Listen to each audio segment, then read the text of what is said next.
Welcome back, ladies and gentlemen, to yet another Rocky Top edition of 903 Sports. I am your host, Cameron Brown, joined by the boys, Hunter Shattuck and Jeffrey Yeager. Another week of Mason Cudd ducking me after the Vols take down the Tide 2 weeks ago, 52-49, in case anybody forgot that score. We'll get to Tennessee a little bit later. I want to start with some NFL. First, we'll go from, it was a pretty good sports weekend. We had UFC 280. A lot of good NFL games, wild weekend of college football, a lot of ranked matchups this weekend. So we will start with winners and losers of the weekend. Hunter, I will start with you.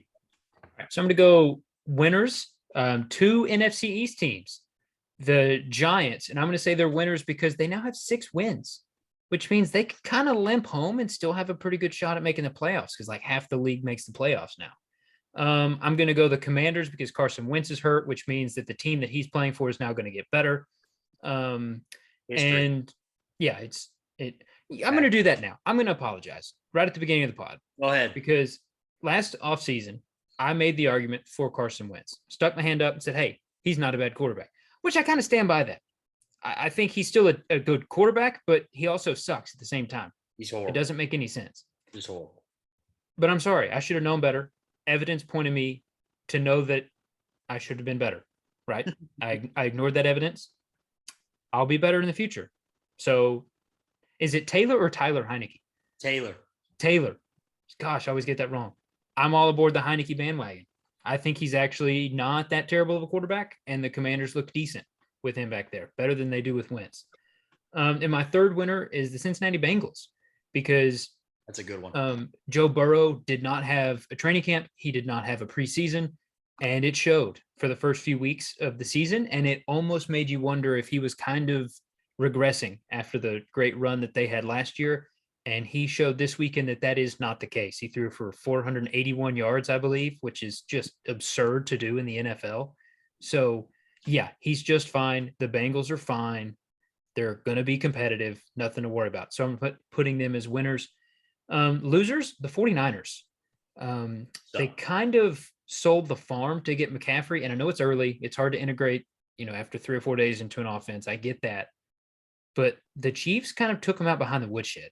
Killed. And I don't, before the season started, they were talked about as being competitors in the NFC. Then they trade for Christian McCaffrey and they still look like that. That's not good. So they're big losers. And then, of course, the biggest loser in the history of sports is the Tampa Bay Buccaneers. And they got beat by a third-string quarterback, Christian McCaffrey-less Carolina Panthers. A tanking team. Yes. Like and they have 76ers level tanking right now. The Buccaneers have the best football player to ever breathe oxygen. And they got beat by, what's the quarterback's name for Carolina? I've never heard of this guy. PJ Walker, XFL legend. Never heard of him. He was the XFL MVP when they and he just beat Tom Brady 21-3. Soundly beat Tom Brady. Yeah. So that's my winners and losers from the NFL this week. Feel free to tell me what y'all think. No, I think the Bengals were a good one. I didn't have them on my list. That's a really good pick. One of my hot takes of the offseason was the Bengals Super Bowl hangover. No playoffs this year. Not going to be any good. I thought the same. Really good offensively. Jamar Chase and Joe Burrow is going to be a nasty 1-2 punch for a long time in this league. But it's weird. There aren't many good teams in the AFC. There are 2 amazing teams at all in the league. Yeah, it's weird. It's really strange. I don't remember a season like this. Me neither. Play is down across the league. It's odd. And I don't know. I don't know what to expect. The Jets are 5-2. The Seahawks are 4-3. Like, those are supposed to be 2 of the worst teams in the league.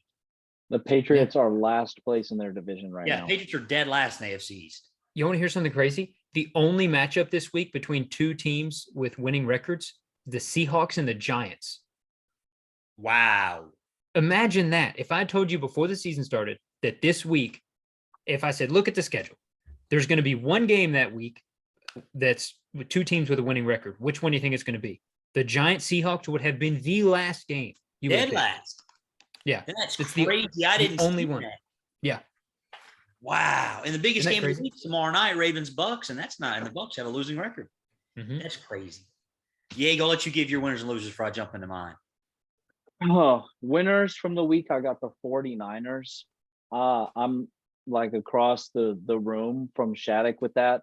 Look, for a couple of reasons. I think Christian McCaffrey, if he can stay healthy, is the real freaking deal. Like a couple of years ago, when he was just balling, he was healthy the whole season. It was just unbelievable.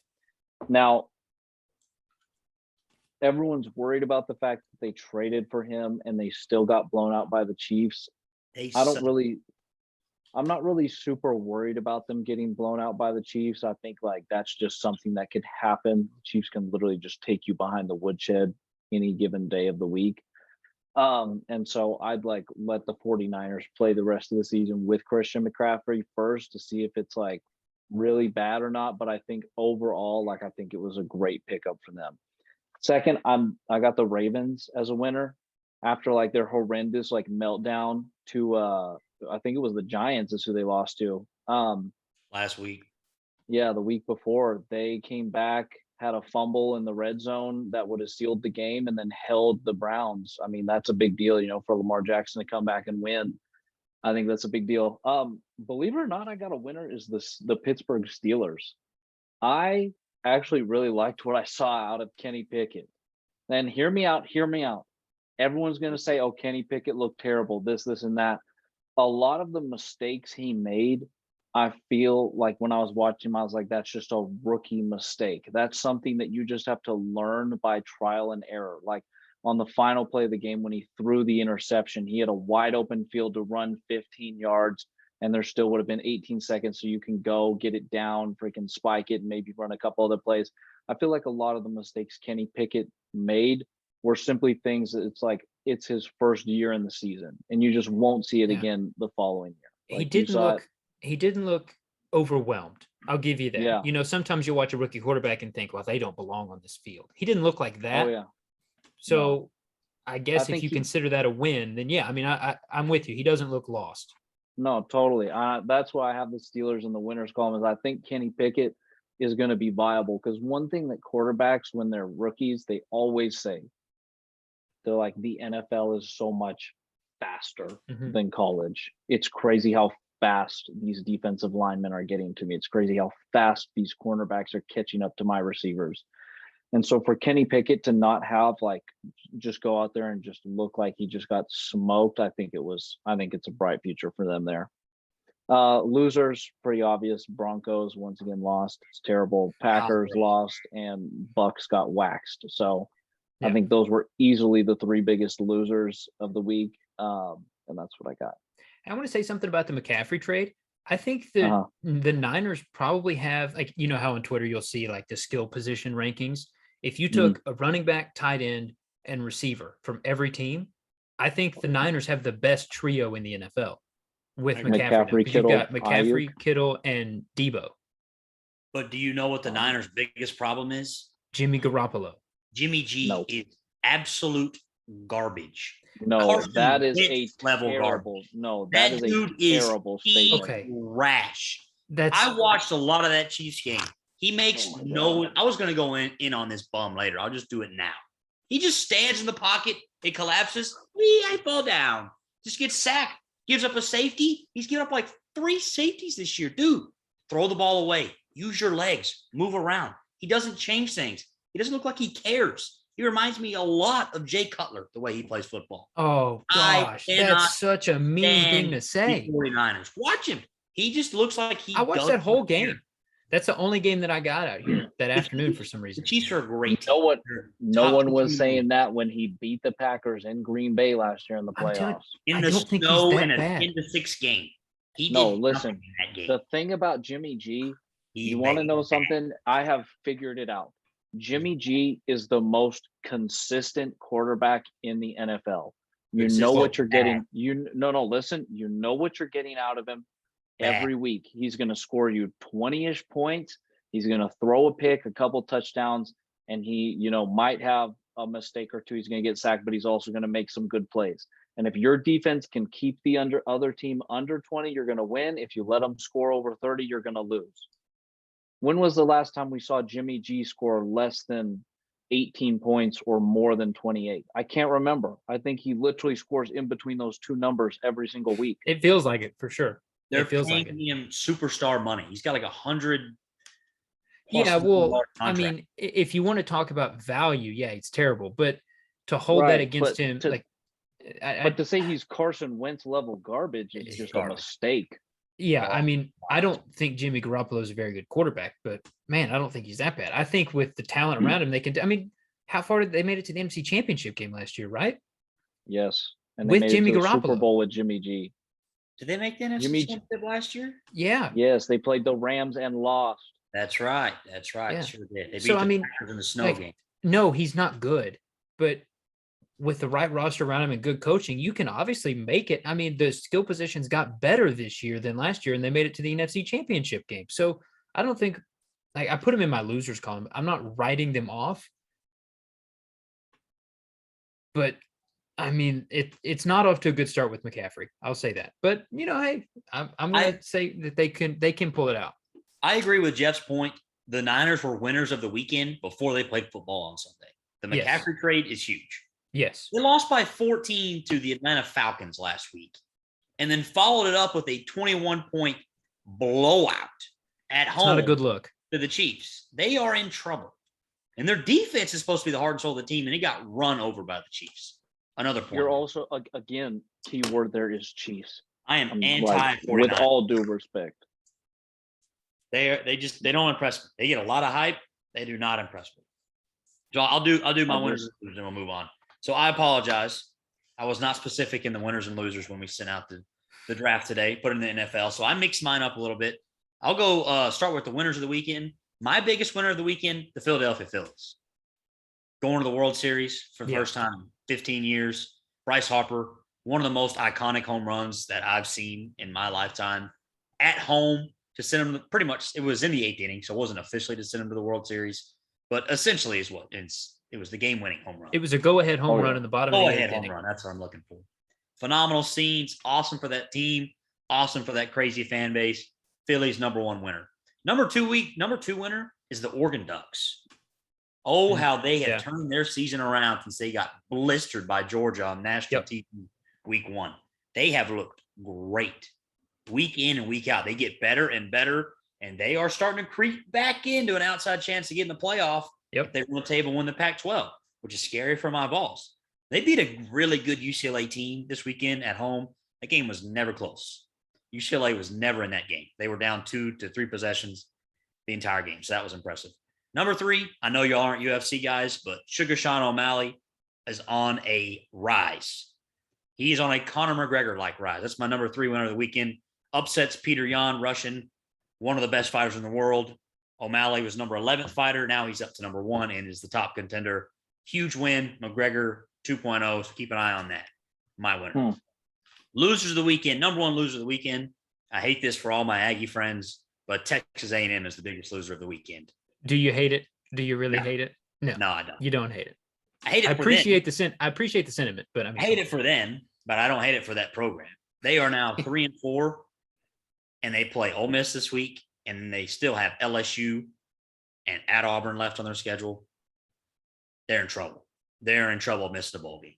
And this team had national championship aspirations coming into the season. That's a disaster.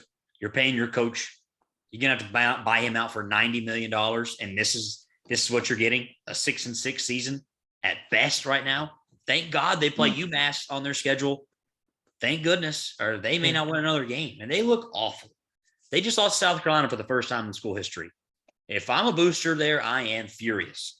And you can't buy Jimbo out this year, but if they get off to a bad start next year, he's gone. It's unacceptable over there. Disaster. Number 2 loser of the weekend, old NFL quarterbacks. Mm-hmm. Game is passing them by. Russell Wilson looks awful. He did not play this weekend, but he has been horrible this year. Aaron Rodgers has looked the best of all of them. He has no wide receivers. He has nothing to work with, and he's not playing well, and he's frustrated.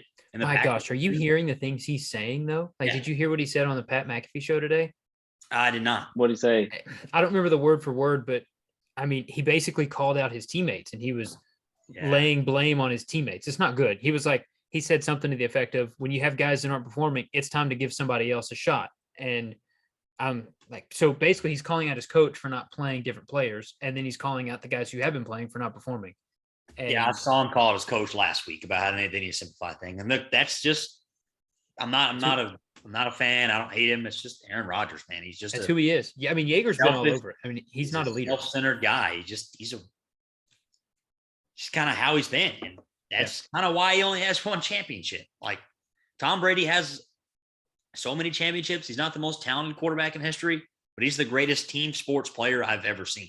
Mm-hmm. He was on his little radio show that he does talking about, hey, it's not a good start. Season's not over. I've got to buy in now more than I ever have because I want to turn this around so badly. Tom Brady is the response. He's more about winning than anyone else ever. Yeah, ever. He's whatever it takes.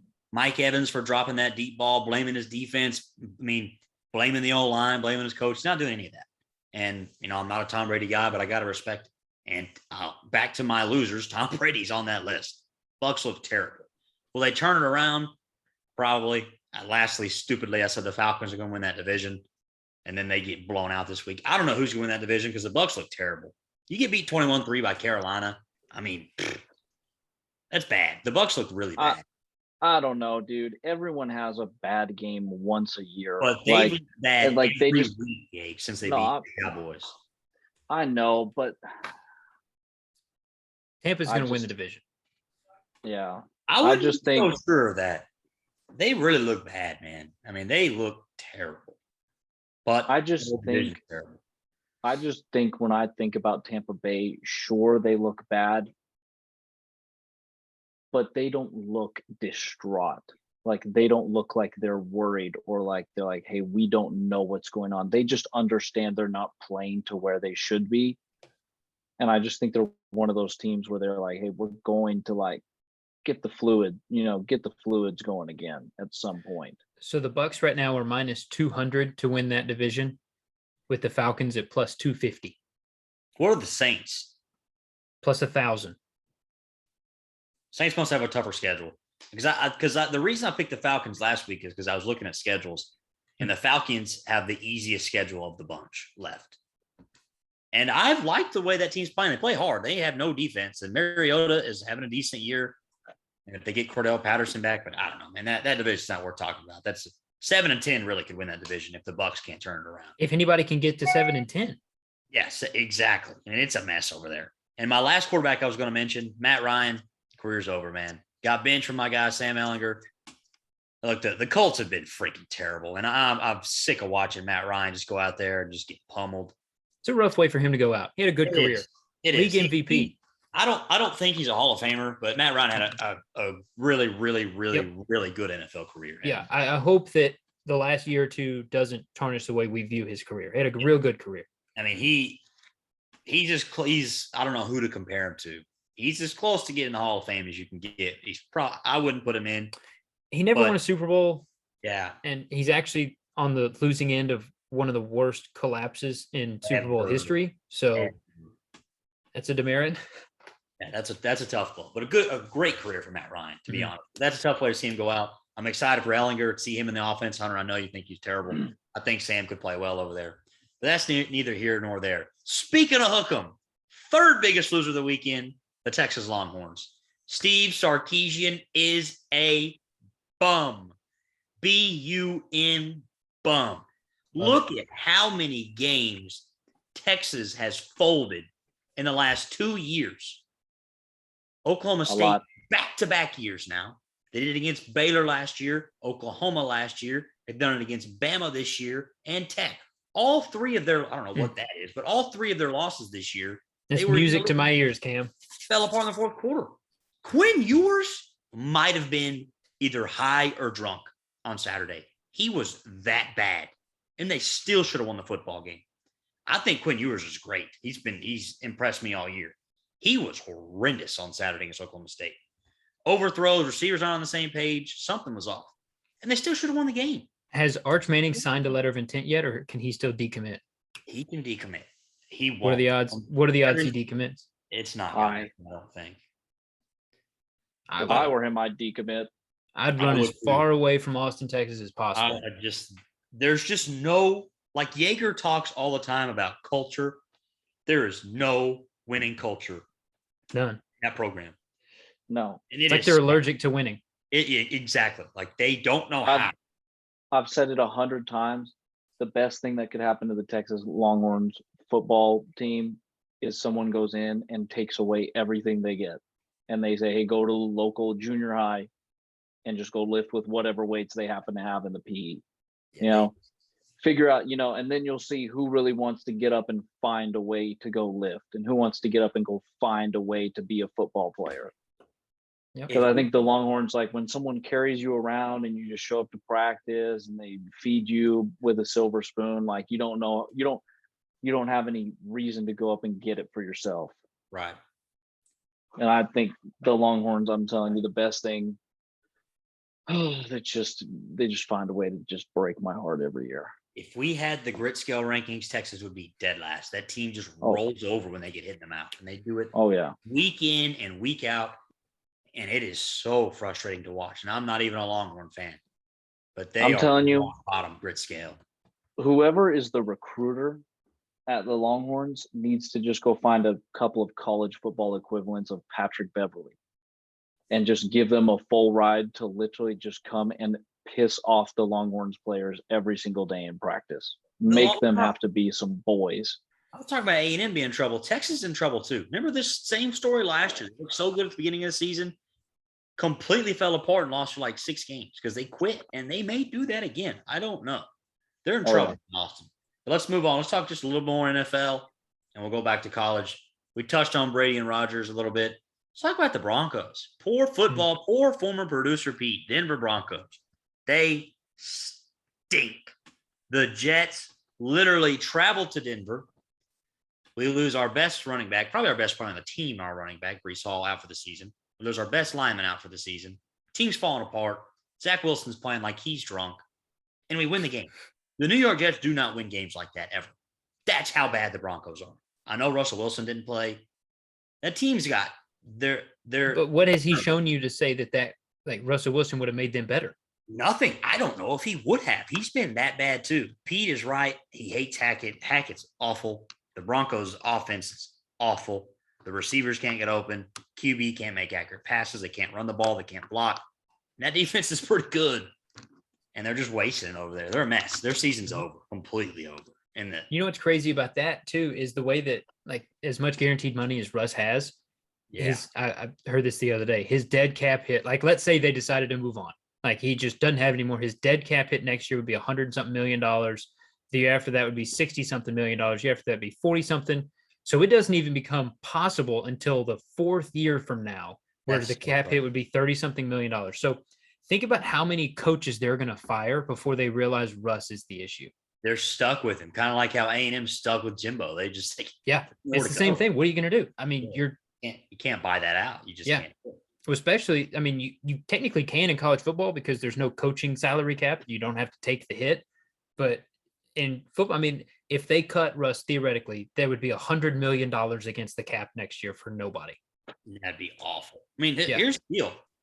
If you gave me all 32 situations in the NFL of every team, the Broncos are in the worst, and it's not even close. Give up 2 first-round picks for Russell Wilson. I'd rather be the Panthers. At least they're tanking and building. They're already at the bottom. They have a plan. They're at rock bottom. It can't get any worse. Mm-hmm. Denver's at rock bottom, and they're just going to keep digging because they can't do anything. They can't the draft. Panthers have like – my bad. Sorry, Cam. I was about to say the Panthers have like 9 picks in the first 4 rounds of the draft this year. Yeah. Just like the Jets and Giants have done for the last 3 or 4 years. And looky here, it's paying off. There was a plan there. Denver's plan was, let's trade these picks and let's win now. And they are one of the worst teams in the league. That is a disaster. An absolute disaster. And your quarterback has turned into a supervillain. All these stories coming out about Russell Wilson and Marshawn Lynch and Richard Sherman coming out and bashing him, saying we couldn't even get his phone number. He had to call his agent to get a hold of him. Like, dude. No way. I didn't see that. Marshawn Lynch was on some podcast saying, like, it sucked because if you wanted to call Russell Wilson and get a hold of him, you had to go through his agent because he did not give his phone number out. Like, there's a lot of stuff coming out about that guy. It's crazy. And he's the most cringy guy. There's a story came out this morning. They're on the airplane going to London. and he's doing high knees for 4 hours up and down the plane. Dude, what are you? And then telling everybody, but I mean, if you want to be an idiot, do that and not like trying to rest while you're on the plane. That's fine. But don't get in the press room and be like, oh, look at me. I care so much. Yeah. I just spent half the flight doing high knees. Yeah, congratulations, Russ. You're going to go 12 for 25 in London with 2 picks. And he also says, he's like, yeah, my body doesn't get jet lagged. Oh, yeah. really? Like, yeah. That okay. Quickly turn into a super villain. It's crazy to see because, Russ has kind of, I thought, been a likable guy up until this year. Massive heel turn for Russ Wilson. Broncos in big trouble. So speaking of the Broncos, they played my New York Jets this weekend.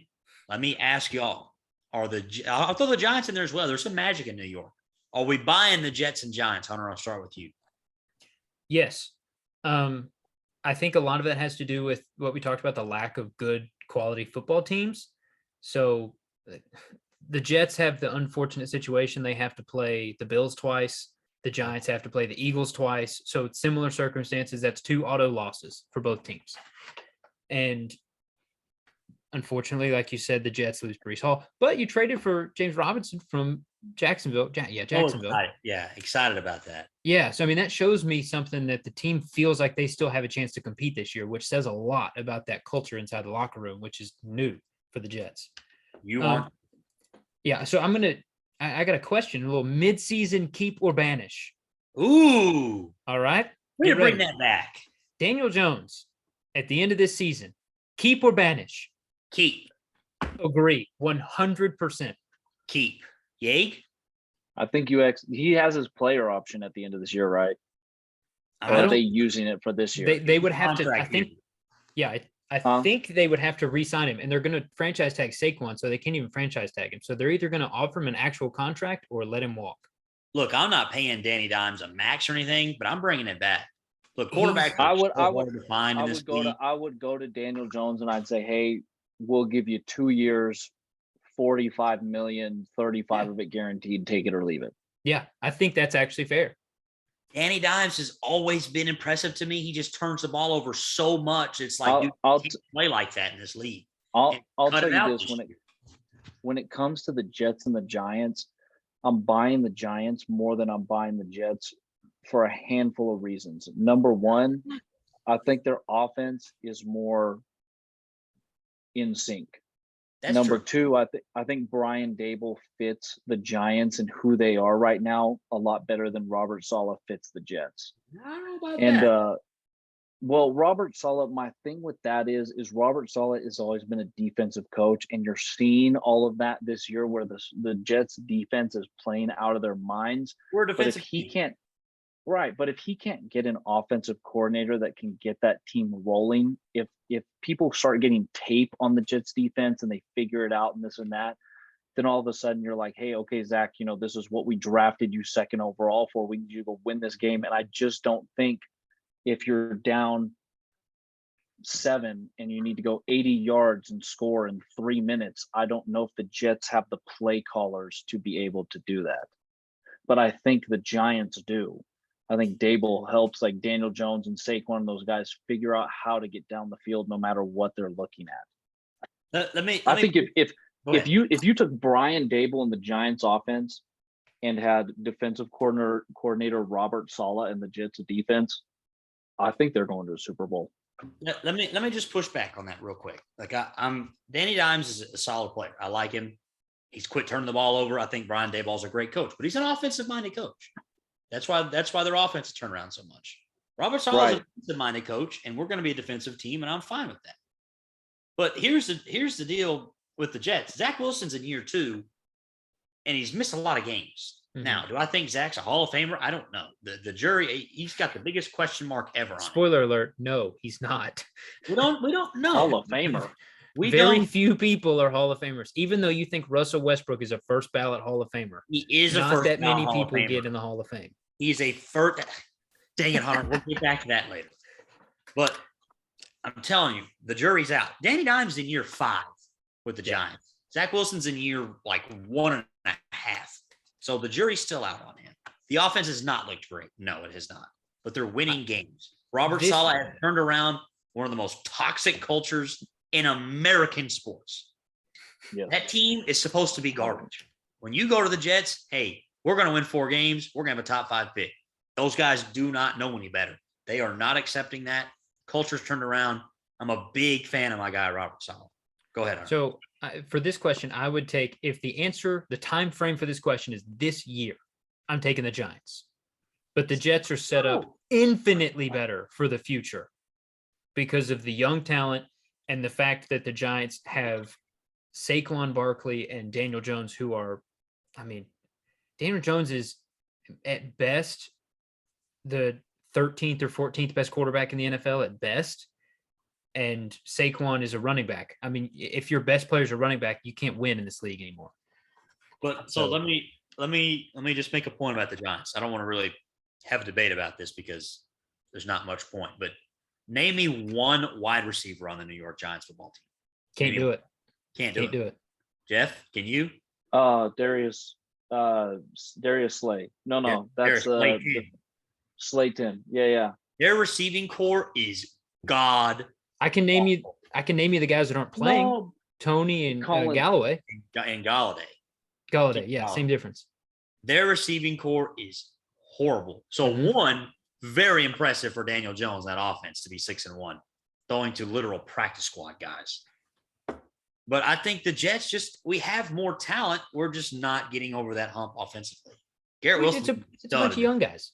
Yeah, we're very, very young football team. And Sauce Gardner, holy cow, that kid is good.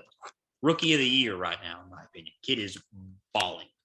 I'm buying a jersey immediately, probably in the next week or two. Sauce, number 1, jersey, New York Jets. It's time. I am bought. I've let the Jets hurt me for so long. I have bought back into the New York Jets. I am You're ready to be hurt again. I am ready. I love this team. Play the Patriots this week at home. Cannot wait for that game. For the first time in my life, not scared of the Patriots. I think the Jets have a great chance to win. Losing Breece Hall and Elijah Vera Tucker is a killer. We're going to find out everything we need to know about Zach Wilson in these next 8 or 9 games for the rest of the season. If he keeps playing like he is, may not be the guy. He's got to grow up. If this team's going to be good and make a playoff run, I just want to get there. And there's 7 teams. Jets have a great chance to do it. But Zach Wilson has got to be better. And Zach, for my sake, please be better. I want you to be the guy. Show me something. Please. So let's Hunter, you want to do your redraft of that draft while we're talking about Zach Wilson? Those guys will play. Yeah, we can just do this quick, but I kind of wanted to do the 5 quarterbacks taken in the 2021 first round. In that order, it was Trevor Lawrence, Zach Wilson, Trey Lance, Justin Fields, and Mac Jones. That's the order that they were drafted in 2021. If you could redraft them on a hypothetical league average football team at every position, so it's not like, well, I have this need, so I'm going to take Justin Fields, or we're not doing that. Just hypothetical universe where all things equal, who you got? So I'm going to take Trevor Lawrence still at number 1. I'm still taking what's up, for example, if you took Justin Fields number 1, is he going to the Jaguars? Just put everybody on the Jaguars. That's what I would say. Okay. That's fine. They're all getting drafted. They're all playing for Jacksonville. Yeah. I'm still going Trevor Lawrence first. I think he still has clearly more talent than anybody else out of that 5. And it's not as, I'm high on him still, but it's not as much about how high I am on him. But nobody else in this group has really showed me anything. It's not like you've got a Josh Allen or Patrick Mahomes in this group. So I'm still taking Trevor Lawrence 1. I'm going Justin Fields 2 because I think he still has the best quarterback underneath a bunch of junk. Like, he still needs some polishing, a lot of it, but with the right coaching and the right polishing, I think he's the best quarterback underneath it all of the guys remaining. Then I'm going to take Zach Wilson.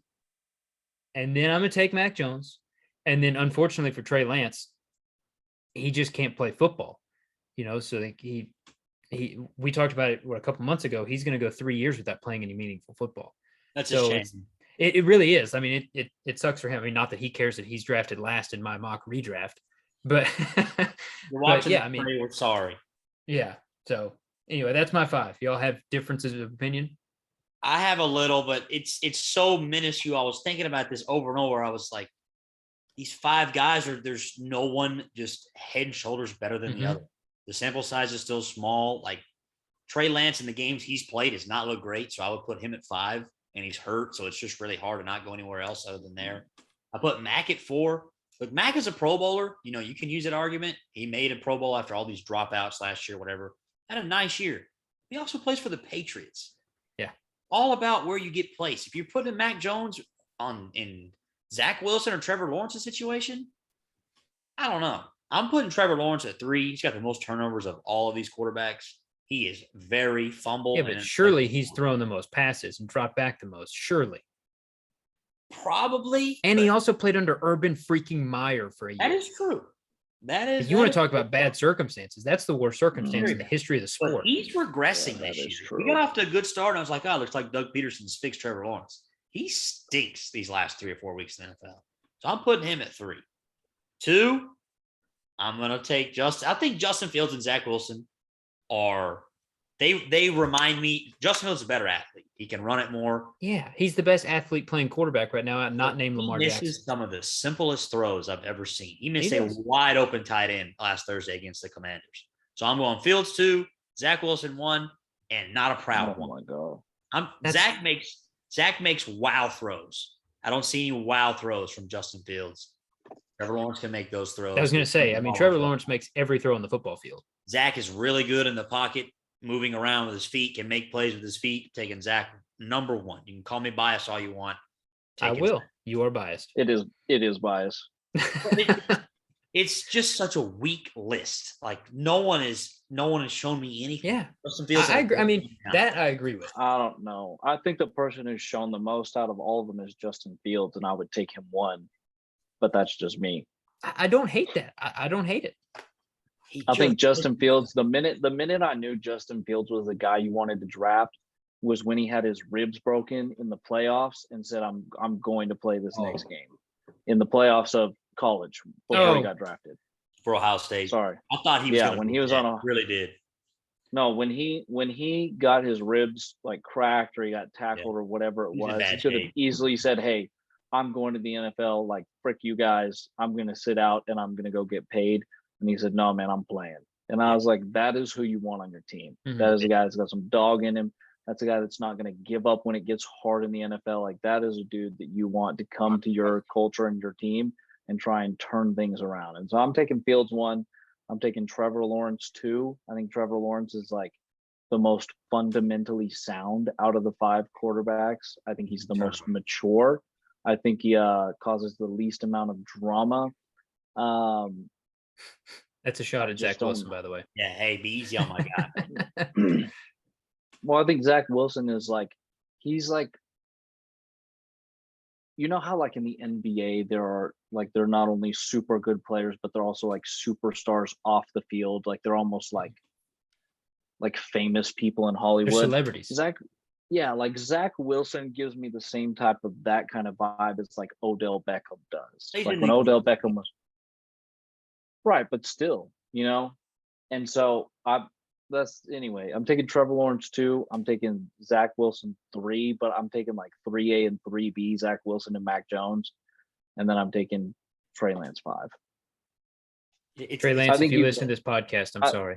Yeah, I think you could easily interchange Zach Wilson and Mac Jones, and they would win the same amount of games. That I disagree with.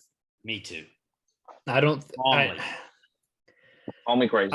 I like Mac Jones. I wish Cud were here to give Mac Jones the full defense. Oh, Mac would be 1 on Cud's list, no doubt. Yeah, I know, and I want to hear the argument for Mac Jones because when I watch him, I don't see anything better than a bottom 3rd NFL quarterback. I will say that Monday night was not a great sample size for Mac. No, of course not. But in circumstances. I mean, even last year, it looked like a quarterback that they just built the safest game plan possible around, so he didn't screw anything up.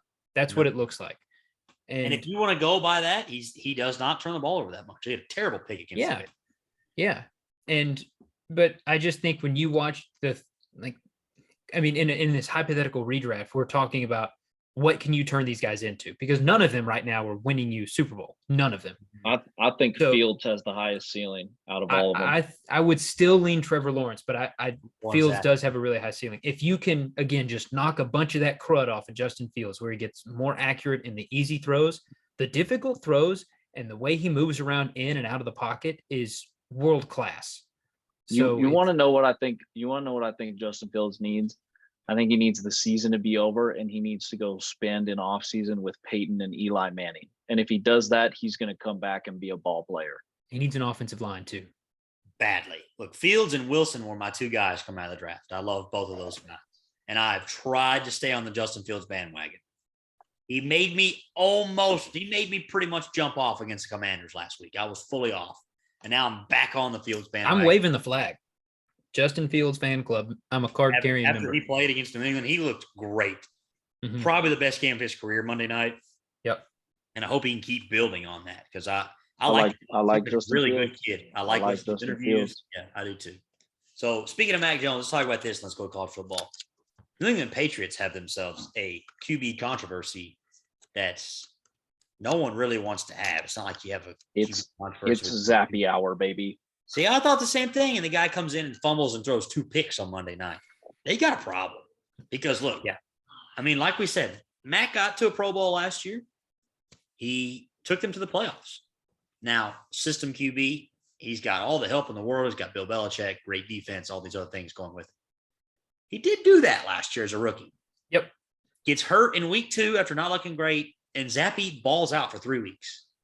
And Mac comes back, and the fans are mad. And Mac never had a chance Monday night. Fans are booing him after a punt. They really boo him after a pick. So all the momentum. And that was hard to watch too. That was tough. The way the crowd cheered when Zappy took the field, and then they had the camera on Mac Jones. It's like, man, that's tough. I expect nothing less from such a scumbag fan base like the New England Patriots. They are so spoiled. They don't know what any kind of misery is like.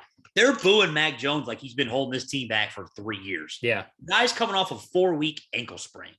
I'm not a Mac Jones fan, but that was a bit much to treat. I agree. He's your own player. You drafted him. He got booed, and this is the first quarter of his game back. And then Zappy comes in, and I love Bailey Zappy. I followed him in Western Kentucky. He was awesome. He's got a great story, and he could be the Patriots QB. I don't know. But he came in through 2 picks and fumbled and didn't look great after that. That first touchdown pass he threw was garbage too. It was terrible. He was just wide open. He almost missed it. So I don't know. I don't know what if they just announced to start Mac Jones today. It's probably what I would do. I missed that. Yeah. I would stick with Mac, but you're kind of in a lose-lose situation wherever you go here with New England. So what do y'all think? I would go Mac only based on the fact that you won football games with him last year. Like the name of the game is to win football games. And he's shown you that he can do that because of what he did last year. And I know Zappy looked fine the last few weeks, but I'm still going to ride with Mac Jones for now if I'm Belichick. Yay.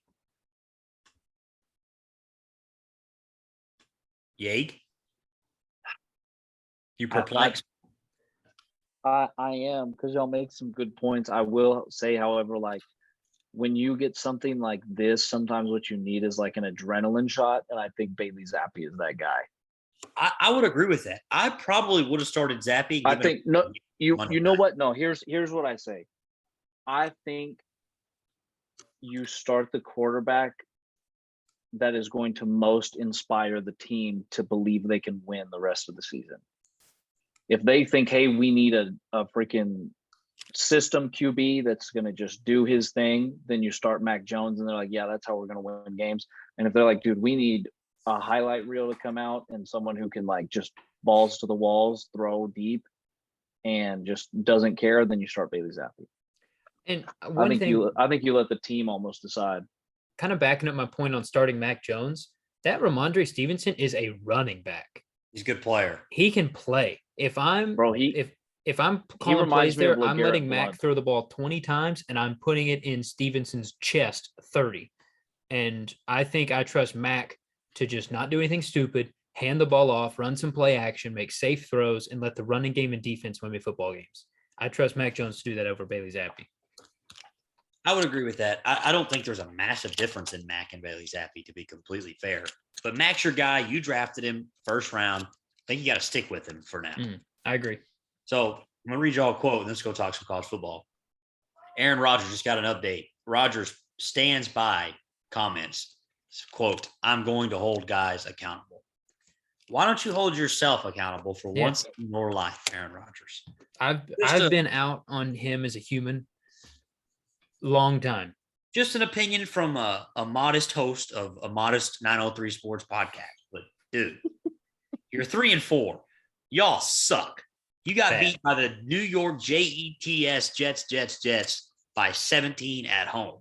That's when you start slamming the panic button. Why don't you throw your wide receivers open like great quarterbacks do? Why don't you start getting the run game going? Instead of just throwing your hands up like, oh, we got no one to catch the ball. We suck. Like, why don't you Hey, and here's a thought. Maybe if you weren't a total turd, Devontae Adams wouldn't have left. You'd still have some talent outside. Maybe if you weren't threatening to retire for the last 3 years, Devontae Adams wouldn't have made a business decision and taken off to Las Vegas. Yeah. To go play behind the third worst quarterback in the league, Derek Carr. Oh, my God. I'm kidding, Jeff. I just wanted to stir you up there. All right, guys, let's move on. Let's talk a little college football. I guess it's a good time to do this. It is Kentucky Hate Week. Kentucky, our northern brethren, full of Wildcats, coal mining scumbags above us. People are talking about, oh, Kentucky plus 13. That's free money. Kentucky can beat Tennessee. Tennessee's secondary is awful. No, Will Levis is a fraud. He will be exposed for the fraud that he is. Hey, but have you seen his girlfriend? Have you seen? He's winning in that category. He's doing very well there. Gia Duddy, that is a beautiful woman. Not the point, Yeg. Not the point. Yeah, you ever seen the beautiful man that is Hendon Hooker? You ever seen that guy? Yes, I have. You ever seen that guy? Who was it he beat a couple weeks ago? The Crimson Tide. Let me see. Alabama Crimson Tide, I believe. That team south of us. 50-49, if I'm not mistaken. That's Tennessee, right. Let them down the field. At night, have y'all seen the uniform that they're wearing this weekend? Yes. I have not. You think they're going to lose? Look those up, They are. You know, I've been critical of the smoky grays. The black unis are better. The black unis are amazing.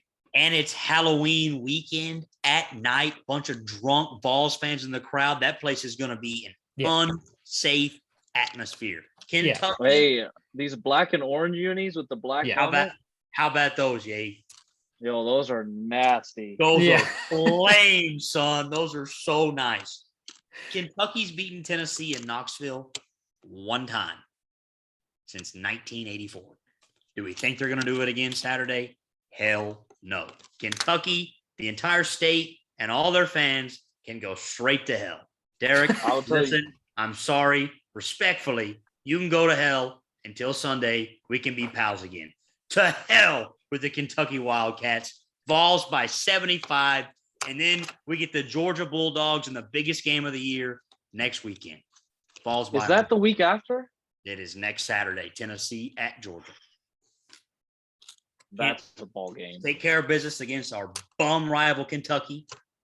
And then we go to Georgia. So I just want to get that off my chest. I've been seeing Is there any chance that Tennessee overlooks Kentucky? No chance. It's a rivalry game. They beat us in Knoxville in 2020. Blew us out. JG threw 2 pick sixes. We lost 34-7. We still got some guys from that team. We will be ready to play ball. And people forget, we're coming off a cupcake last week. Mm-hmm. This is SEC football. They're going to be ready to go. These boys are – all right. Tennessee's not good enough to overlook teams. Like, we're not in that stage in college football. These guys just want to go play ball. And I think Kentucky's in for a rude awakening. Their fans are chirping, saying that they've got the defense to stop us. Our secondary's terrible. Will Levis is the truth. We'll find out this weekend, boys. Real football team, Tennessee Volunteers. Kentucky frauds. Vols 49, Kentucky 27. Final. That's my prediction this weekend. So, all right, let's move on. The college football playoff comes out on Tuesday. So is that true? It is a fact. 6 days from now. It comes out before the Tennessee-Georgia game. So, let me ask you, who do you want to see at number 1 in the college football playoff poll?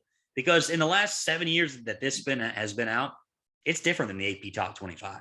Your number 1 team is not usually the number 1 in the AP Top 25. It's different. They don't take any bias into what your preseason ranking was. They do it all by pretty much your resume throughout the year. So who do you want to see at 1?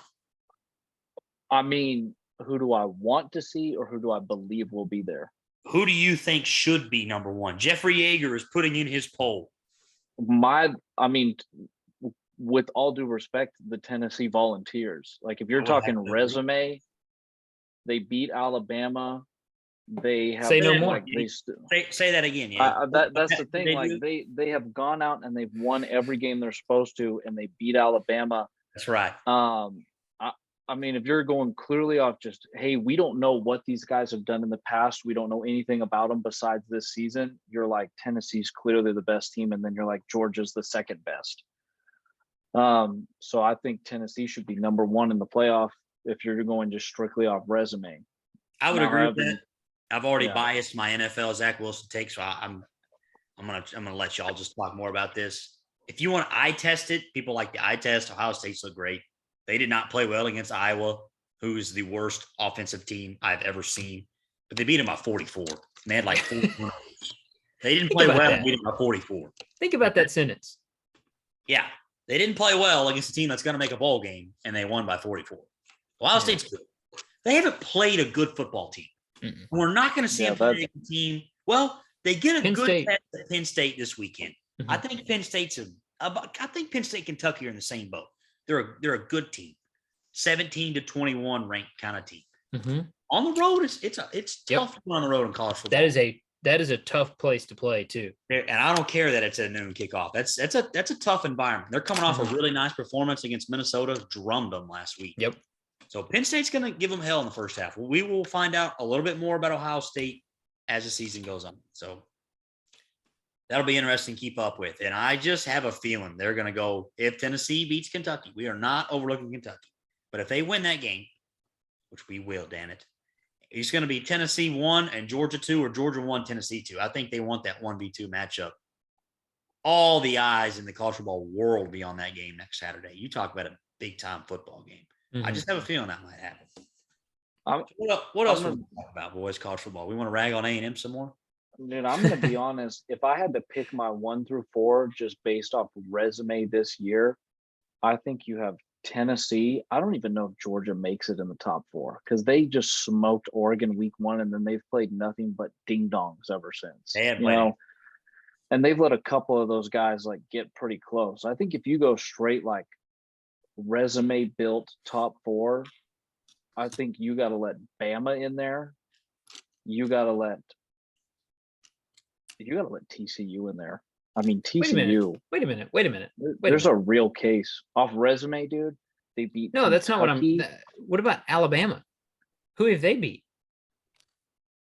They have a loss. What do you mean?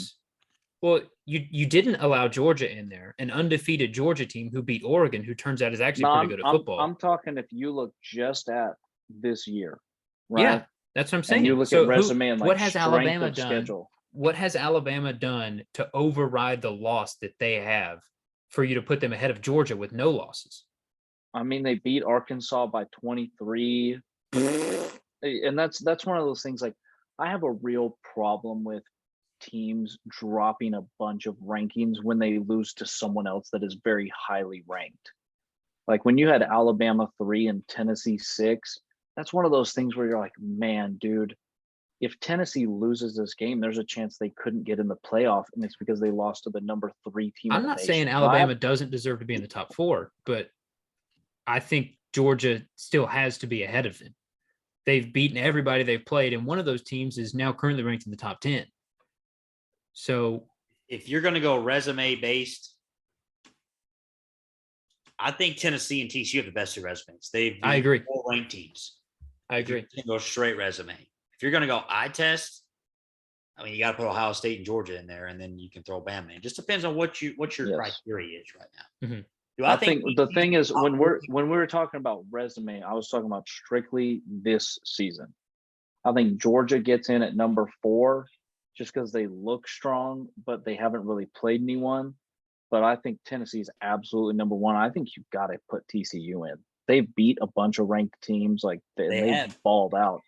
I'm pretty sure they cleaned someone's clock. It was freaking Oklahoma. It was Oklahoma. They cleaned but their they're car, beat terrible. them by 31. But still, like, if you wasn't the line like Oklahoma minus Because it's 13 and a Oklahoma. half That's the or only something like reason. that? They were minus like 6 in that game, I think, because it was at TCU. Max Duggan's a real deal. TCU's got a good team, man.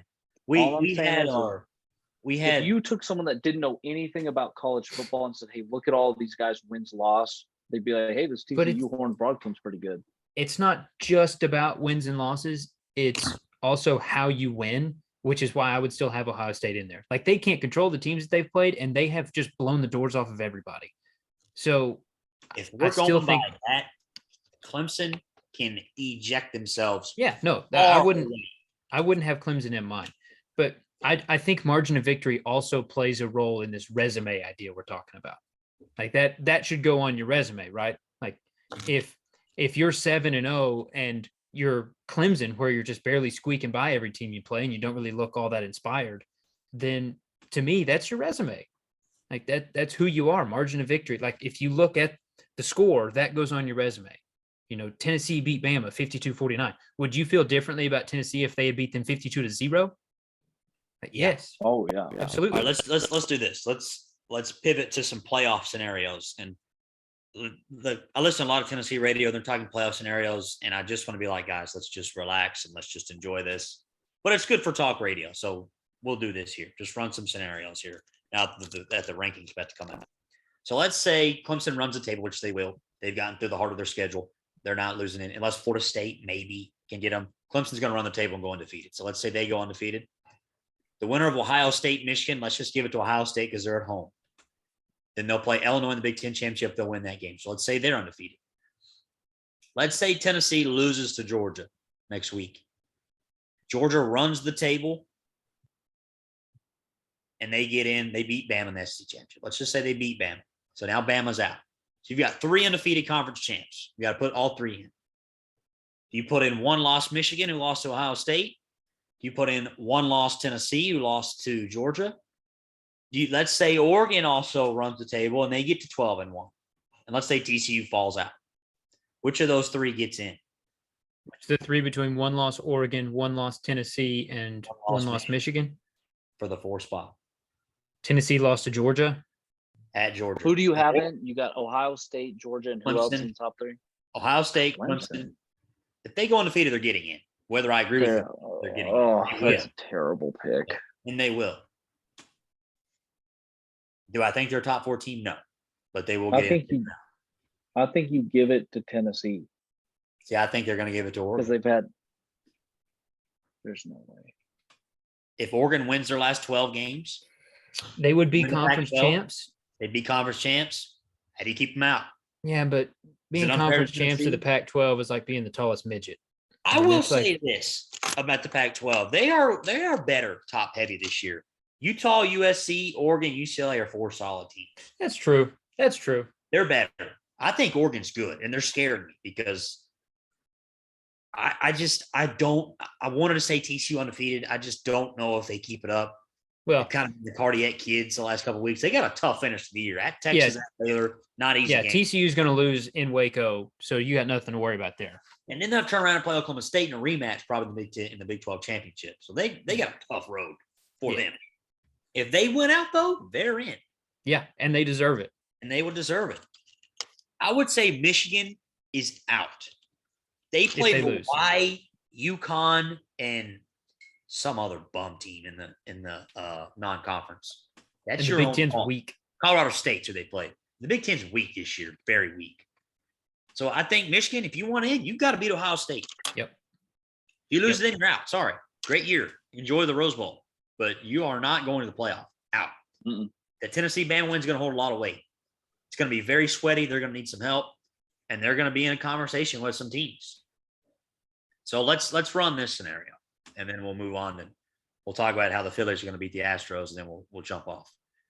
So Clemson undefeated. I just don't see any way how Clemson they lose to somebody on this schedule.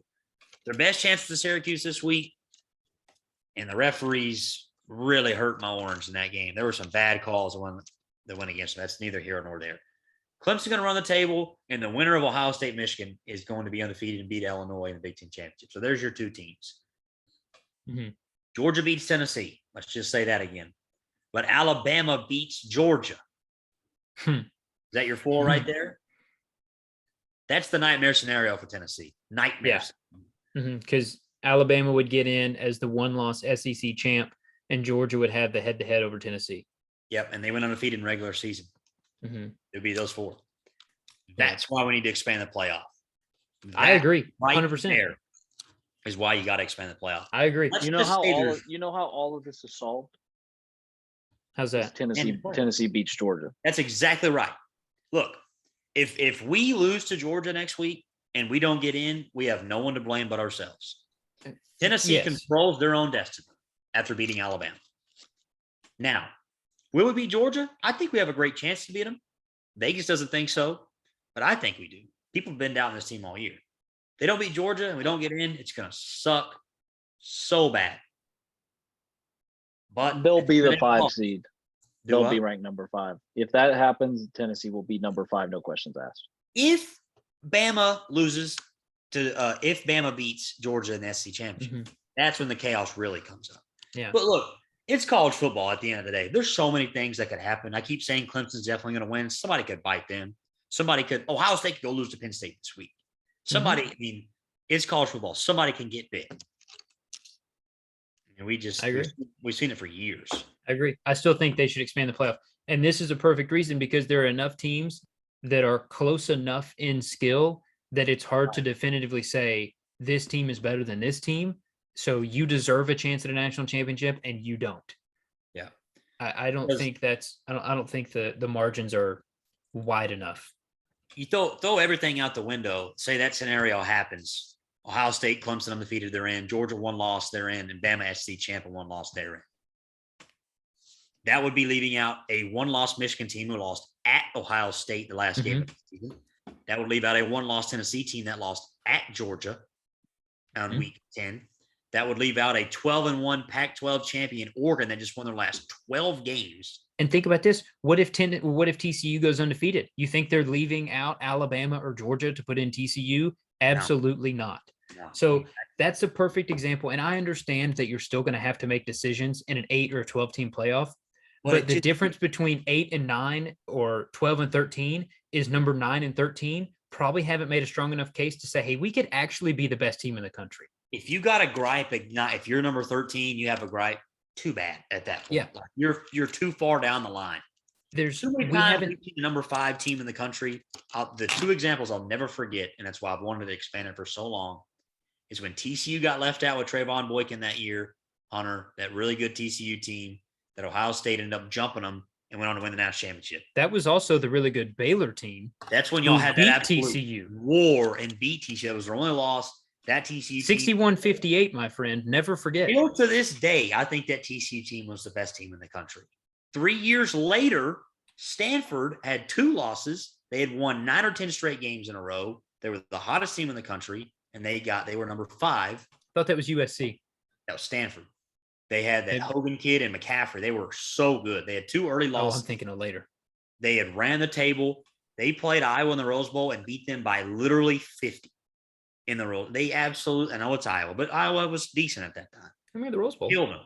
And I would have loved to see that Stanford team match up in the playoff. I think that was the year where Bama got in and Blake Sims was their quarterback and Ohio State killed them in the playoff. So that's why I want to see it expanded. Yep, agree. 12 might be a bit much in my opinion. I think 8 would be great. I'm all for the expansion of 12. They'll be fine with me as well. If I am arguing for expanding the postseason, it needs to be expanded. Yeah. I am Mr. Anti-big postseason. No doubt. 4 is just not enough, man. It's just not enough. So I'll take that back. I want to say one more thing. The Big 12 and the Pac-12 have their conferences the way they do their conference championships. They have it right. It's one big division or one big conference, excuse me. The divisions, and I've never thought about this before because Tennessee's never been good enough in my life to complain about this, is what's going to screw Tennessee out of a playoff contention if they lose to Georgia. Because if this was one big conference, Tennessee would play Georgia in a rematch because we beat Alabama. Because you would have the 2 best records. But because we're in different divisions, Bama has that pass. Yep. And they're going to get in. Now, let me also say this. LSU looks a lot better, and Bama's got to go to Death Valley at night. to play LSU. That is not a free win. And Bama that this also weekend? That do what? Is that this weekend? Next weekend. Big college football weekend next weekend. Bama at LSU, Tennessee at Georgia next weekend. Huge. Wow. Yeah. And LSU's look better, and that is a tough place to play at night, as we all know. Mm-hmm. So Bama's not a shoe-in from the West either. But just running this through the scenarios, if that were to happen, Tennessee would get screwed there. Just like Michigan would get screwed in the Big Ten if they lose to Ohio State. I love Illinois. They're having an awesome year. I'm happy for Brent Bielema. Team's playing really well. Everyone knows that they have no chance to beat Michigan or Ohio State in that game. I'd love to see them do it. Absolutely would love to see them do it. Mm-hmm. But that should be an Ohio State-Michigan rematch. Yeah. In the Big Ten Championship. And if everything plays out now, that should be a Tennessee-Georgia rematch in the SEC Championship. If Tennessee takes care of business and if Georgia takes care of business outside of that game. Like we know, upsets happen all the time. Georgia was a couple incomplete passes away from losing to Missouri a month ago. Anybody can beat you any given day in this league. We've seen it happen too many times. You don't want to overlook it. That's why I like the Big 12. I mean, you're going to get your two best teams playing in that conference championship. Mm-hmm. The Pac-12 is going to have its two best teams because they just have it in one big conference. So that's something that's not come up lately. Just a mild brownie rant. But the other thing you're assuming about this is Clemson gets let in. They will get in if they go undefeated. If they go undefeated, they're not going to leave out an undefeated Clemson. Yeah, I agree with you. Clemson and Dabo are the biggest frauds of the 21st century. They always have been, always will be. I hate Dabo, hate Clemson. The ACC is riding their coattails. They're just like Bama and the SEC has been the last 10 years. They get all the calls. Clemson's all that trash conference has. That's all they have. And Syracuse got screwed so bad on Saturday on some calls in that game. It was heartbreaking. Clemson, I hate Clemson. I hate watching them storm the field after they beat number 14 Syracuse at home as a 14-point favorite. I just don't like that school. And there's some bias coming out. But look, if Clemson goes undefeated, they're getting in. No doubt about it. Who does Clemson play the rest of the year? Nobody. Wake Forest, NC State, North Carolina. Syracuse were their toughest three games, and they beat them all. They'll play North Carolina later, won't they? In the ACC. They play Notre Dame this Saturday. Notre Dame's terrible. That's next Saturday. 11-5. Yeah, you're right. The DJ Ukulele revenge game from COVID 2020 year. From the bench? Louisville, Miami. He started that game. Bro, I don't know. Clemson doesn't exactly have just a freebie schedule coming home. Florida State probably their toughest at the end of the year. They play Miami. Oh, sorry, South Carolina. They play Notre Dame. They play Miami, Notre Dame, South Carolina, and who else? They already beat Florida State. Louisville. Louisville's terrible. Notre Dame's terrible. Miami's god awful. And South Carolina's not beating Clemson. It would be a really tough schedule in 2003. Correct. But right now, not so much. Correct. So, all right. Y'all want to give out locks for the weekend? I got a couple ready to go. You got a lock, Hunter? Give them out. Let's give Well, them out. of course. Are you talking college or NFL? Whatever's on your mind, pal. All mine are college. So I've got three. First one is the biggest lock of them all. It's this team in Waco, Texas, called the Baylor Bears, going to this cesspool that is Lubbock, Texas. Catching 2.5. I mean, have you watched football this year? Yes, Texas I have. Tech is not good. They are not good. West Virginia by 50 last week, who just beat y'all. West Virginia is garbage. Okay, they beat garbage. Yeah, because Blake Shapen got hurt. Blake Shapen was assaulted that game. Did you see that hit? That was the dirtiest hit I've seen this season. Arrest that kid for that. That was awful. That was bad. So Baylor catching 2.5 is a mortal lock. Yeah. I also think Iowa State at home versus OU. They're only getting a point. I'm going to go Iowa State money line. Oklahoma's a fraud. Iowa State's really tough in Ames. Going Iowa State, taking down OU. And I think Florida plus 23 at Georgia. I think Georgia might just overlook Florida just a little bit. And I also don't think Georgia has it in them to really run it up on teams. 23 is a lot of points in a rivalry game. Take Florida plus 23. Love that pick. Yag, locks of the weekend? I got a couple NFL locks. I'm talking just locks. Number one is San Francisco 49ers -1.5 at the Rams. Trash team. That's a good pick. They have the Rams number. Like, It's a have home the game. Rams number. That they do. Yeah. No, I'm talking San Francisco -1.5 at Los Angeles. Yeah, It's still It's a an home away game. game. Yeah. They're It's still going going to be a to- home game. The Rams That's look the fans. bad. The Rams look bad. Yeah, And I Niners are- agree. And I think the minute Bosa starts getting to Matt Stafford, he's going to start chucking up the ball, and that defense is going to eat him alive. And especially coming off such a bad loss to the Chiefs, they're going to come out once. They're going to want blood. The best thing that could happen to them is lose by a ton to someone they lost to in the Super Bowl a few years ago, and then go play basically their rival, the Rams in LA. I think they're going to clean their clocks. The second lock is Giants +3 at Seattle. I don't care what anyone says. Look, I Geno don't like Smith that at all. I love that.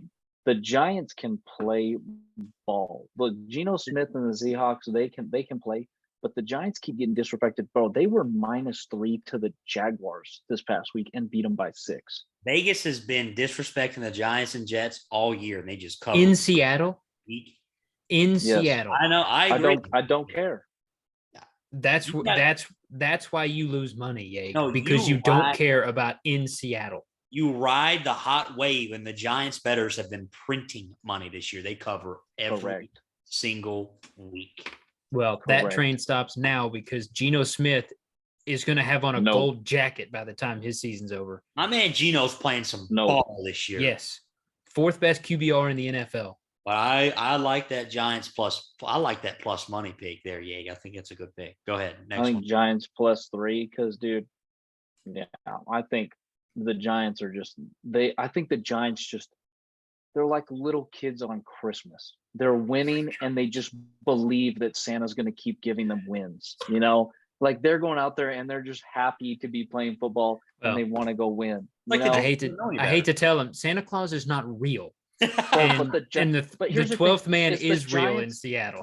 Is the real. Giants don't have anyone on their team that's like, hey, I need to get paid, blah, blah, blah. They have a bunch of guys that are out there playing football because they want to play football and win ball games. And that's why I like them. Third lock of the weekend, and I guess this is technically Monday, is Cincinnati -3 at Cleveland. They're going to rock Yeah, Cleveland's. excellent. Browns suck. Excellent. That's free The money. Browns, the Browns are bad. I can't believe that the Bengals are only -3. I'm about to put such especially a after heavy what they wager on just that. did. It's going to move the line. Oh yeah. No, and you want to hear something crazy? Is the Buffalo Packers line opened at Buffalo -9.5, and it is now Buffalo -11.5. Yeah, that's the first time in Aaron Rodgers' career he's been a double-digit underdog. How do you not beat the And, Packers? dude, then the Bills coming off a bye week and playing at home, and the Packers 3 straight losses, and Aaron Rodgers calling out their teammates. Buffalo might win that game by 45. If they do, the Packers season is completely over. Oh yeah, and I think they are going to win. 11.5. That's just so many points versus Aaron Rodgers, but that is one of those games where it could get out of hand for the Packers very fast. If give Von Miller finds a way to start breaking through that O line, that game's over. Von From the Miller's minute playing it starts. well, dude. He's having a resurgent year over there in Buffalo. He's playing really well. But I'm saying Niners -1.5, Giants +3, and Bengals -3. Just that is free money. Yage locks. I'm going 3 college games, just real quick. Number 1, I'm going Penn State plus 15.5. I know that's a very I like that. square pick, but it is hard to win on the road in college. And I just You know think what that Penn sounds State- like, Bob? Sounds like the system. It sounds like a system pick. That's exactly right. At home in college sports, plus money. I love it. That's Penn State's. That's their Super Bowl. Penn Yep. State's season is pretty much, I don't want to say it's over because they're going to have a nice season. This is the biggest game they play the rest of the year. Their biggest game they will play. That crowd will be revved up. Penn State, I think James Franklin have a nice game plan to keep Ohio State's offense at bay the best they can. I think Ohio State wins by 2 touchdowns late. I do not see them winning by 3 possessions on the road. If they do, props to Ohio State. They're the Good real- for them. Good for them. That's too many points to give. I know that's a square pick. I know I hate being a square, but that's just too many points, and you got to take that, in my opinion. Number 2, hold your nose on this pick. I clowned him earlier. I've clowned him all podcast, but Vegas knows something. You know where I'm going with this, Hunter? Where are you going? Or you're shaking your head like you knew you thought. Well, I thought you were going to take Tennessee minus 13 or whatever. No, that is my lock. That's not the pick, but I have a lock on that game.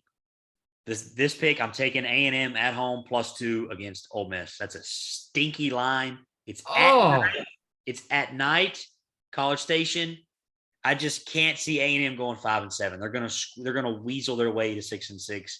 Ole Miss coming off an embarrassment last week against LSU because they are frauds. They look bad.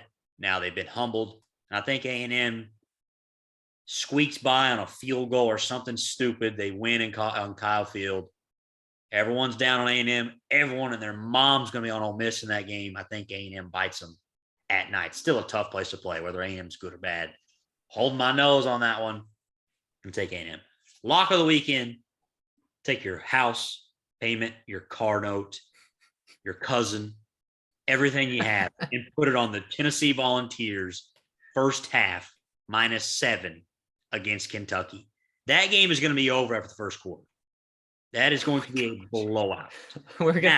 If Tennessee loses this game, we're gonna have so much ammunition against you. Please don't. It might just be me and Shattuck on the pod next week. You know this is recorded, right? Like people are gonna actually listen to this. I would say we haven't seen. This is the year we haven't seen Cud since Bama lost. Yeah. If Tennessee loses to Kentucky, we won't see you. He's hiding from me into the SEC championship is what he's doing. Tennessee first half. I could see Kentucky coming back late in the fourth quarter and backdooring that 13 or 14 somehow. First half, no one starts hotter than the Tennessee Volunteers. We are a red-hot starting team. We will jump all over Kentucky. It's going to be a rabid environment. They're going to be fired up to play some football, wearing those nice black and orange uniforms. Halloween weekend, balls are ready. They're for real. -7 first half. Take it to the bank against Kentucky. That's my lock of the weekend. All right. So last segment, and then we'll jump off and run along. MLB World Series starts Friday. Philadelphia Phillies against the satanic Houston Astros. And this is going to be just like 2019 when the Nationals, who had a very mediocre season, got by with really good pitching in the playoffs as a wild card team and went on to win the World Series and beating the Astros. The Phillies are going to do the same thing. Phillies in 7 in a classic. They will beat the Astros. Look, they got Zach Wheeler. They got Aaron Nola. Syndergaard, right? Syndergaard pitches for the Phillies. I'm not an idiot, right? He does. He hasn't pitched much this postseason, though. Ranger Suarez has been their 3 guy. Ranger Suarez, excuse me. I mean, that's 3 stout pitchers right there. Mm-hmm. Now, the Astros have great pitching. They have the best bullpen in the league, I would say. Bats have been hot. Astros are a great team. But something is in the air in Philadelphia. And I think the Phillies pull through. Bryce Harper, one of the more underappreciated players of our lifetime. You know, everyone is always saying, oh, Bryce Harper's overrated and all this, with all the hype he came into the league with. Kid's balling right now. He just hit a home run that's going to generational home run. Yes. Yeah. I don't remember a bigger one in my lifetime. Me neither. So I like Phillies. So Hunter, I kind of just touched on it a little bit, but how do the Phillies, how do they do it? How do they beat the Astros? How do they beat the Goliath Astros here? Gosh. So I made a misstep last week. Uh-oh. I said that the Padres had a chance against the Astros because they had 2 world-class hitters and the Phillies don't. And I wasn't wholly wrong there because the Phillies don't have 2 world-class hitters, but I didn't give Bryce Harper enough credit because what he did last series was unbelievable. And then you also have a guy like Rhys Hoskins who hit 3 bombs, and they looked good. The pitching's great, at least at the top end, which is really all you need in the postseason. You just need kind of 2 or 3 really, really solid pitchers. So the way that they do it is you have to take advantage of Zach Wheeler and Aaron Nola, because when you go back to Philly, you're going to have Ranger Suarez on the mound, who is a good, not great pitcher, and Houston is going to have Lance McCullers, and that's a mismatch. I don't like Philly's chances when you get down to the bottom of the pitching rotations. So the Phillies have to take advantage of the first couple of games and pick at least 1 game off in Houston, which is really difficult to do. It's gonna be tough to do. Yeah. I got to say this. I'm becoming an evangelist for that changeup that Bryce Harper took. I'm telling everybody about it. It's the most unbelievable thing I've ever seen in sports. I need to watch that. If you haven't seen it, go find a video of that at bat and just you watch pitch by pitch, watch all the fastballs he's fighting off, and then he lays off a curveball on a changeup, I'm sorry, on a 1-2 count that everybody that's ever played baseball would have swung at. I don't know how he laid off, but as soon as he did, he knew he was getting a fastball, and he hit the very next pitch over the fence. It was the most incredible at bat I've ever seen. And I can't imagine respecting a human being more than I respect Bryce Harper right now. It was unbelievable. He's on another planet right now. Yes. And people forget he's playing injured. Like he's DHing and he has been all year because he's too injured to play in the field. Sure. It's wild, man. Yeah. Really. Yay. Any closing thoughts before we close up this week's pod? Go Stros. 4-1 gentlemen sweep. Smell you later. One last You are thing. a disgrace for that. One last thing. I said last week after game 1 that the Astros were not going to lose a game this postseason. I'm afraid I'm right. No, not gonna I hope not. I'm scared to death. 4-1 gentlemen sweep. They're going to go in, win the first 3, let the Phillies win game 4 in Philadelphia, go home in game 5. Mattress Mac wins $80 million. Nope. That's exactly why the Astros will lose. Mattress Mac is a curse and a half. I think he never hits those. Mattress Mac is a businessman doing business. That is true, but he loses those bets. Well, I think the Astros are the best baseball team I've ever seen. That's true. Go ahead, Hunter. I think the Astros are the best baseball team I've ever seen. I'm putting that out I'll there. tell you this right now. The Astros, the only way I would root against them is if I could transfer their winning of the championship to the Houston Cougars in March Madness in 2023. If you told me the Astros are going to get swept in the World Series, but the Houston Cougars will go on a tear and win the March Madness of 2023, I would say let it be. It is well. Hey, I saw the Cougs were what, 3 or 4 in preseason poll, Hunter? Number 3. Yeah, they're up there. We gotta start talking college hoops. You know what? We need to do a full college hoops preview. You want to talk about me putting my flag somewhere? You want to tell me to put my flag somewhere? Houston Cougars basketball. Let's do it. I am all in. It's gonna be a heck of a rivalry when they join the Big 12 next year. Baylor and Houston. Hey, it's the best time of the year, boys. Every sport's rock and rolling, and college hoops just a few weeks away. Can't wait. All right. Thanks for listening, everybody. We will be back next week after a Tennessee blowout over the Kentucky Wildcats. Thanks, everybody, for listening. Y'all take care.